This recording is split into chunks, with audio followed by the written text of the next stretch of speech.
Un bac, une maîtrise et pourquoi pas un doctorat. Chaque année, les étudiantes sont de plus en plus nombreuses à se lancer dans un cursus de 3e cycle. Brillante carrière ou vie de famille épanouie, ce choix cornélien n'est plus à faire. L'accomplissement simultané de ces deux rêves se révèle plus compliqué, mais pas irréalisable. Une tête bien pleine et un ventre bien rond. À 29 ans, Diana a entamé sa 4e année de doctorat et son 6e mois de grossesse. Cet enfant, elle en avait envie depuis longtemps, mais le pas a été difficile à franchir. En cause, ses études. J'ai beaucoup hésité, j'ai beaucoup regardé autour de moi, j'ai demandé à tout le monde quand est-ce que c'est le bon moment et tout le monde m'a répondu jamais. Si t'es prête, vas-y. Diana vit avec son mari, lui aussi doctorant.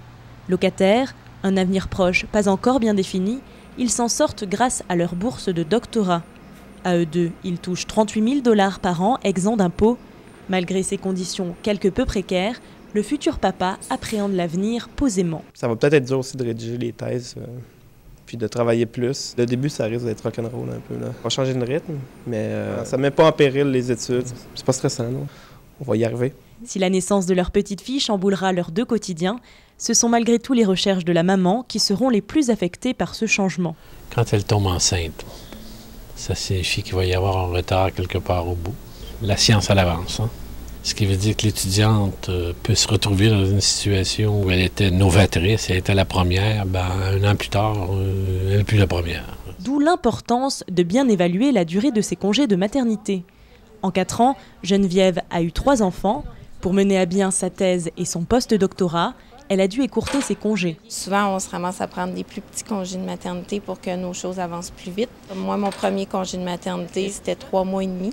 Mon patron m'appelait une fois de temps en temps là, pour me poser des questions, puis pour me demander quand est-ce que j'allais revenir, parce que le temps, ça passe, puis c'est ça, les projets avancent pas. Là. Le régime québécois parental ne s'applique pas aux étudiantes.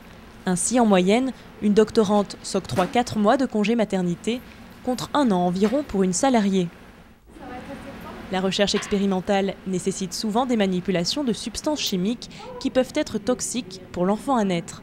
Diana travaille au laboratoire de génétique cellulaire. Pour sa recherche, elle doit entre autres procéder à des tests génétiques sur des souris. Alors ces précautions, elle les a prises. J'ai essayé de planifier mes affaires de façon à ne plus avoir ce genre d'expérience à faire maintenant que je suis enceinte. C'est sûr que ça représente quand même toujours un risque, mais ce que je fais, c'est pas dangereux. Avant de partir en congé de maternité, Diana dispense une formation accélérée à Geneviève. C'est elle qui sera en charge de la colonie de souris durant toute l'absence de sa collègue. Mais pas le temps de se reposer, Diana troque sa blouse pour son maillot de bain. Au cours d'aquagym prénatal, notre hyperactive vient dépenser ses dernières forces de la journée.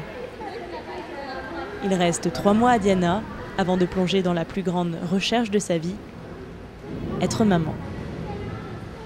Très peu de cours, des horaires flexibles, une rémunération assurée. Les doctorantes font figure de privilégiées par rapport à leurs cadettes du 1er et 2e cycle. Mais que l'on ne s'y trompe pas, l'exigence du doctorat n'est pas une légende. Jeunes étudiantes, si vous hésitez encore, alors faites comme moi. Celui-ci est plus calme et vous pourrez étudier en paix. Sarah Théto, à l'Université Laval.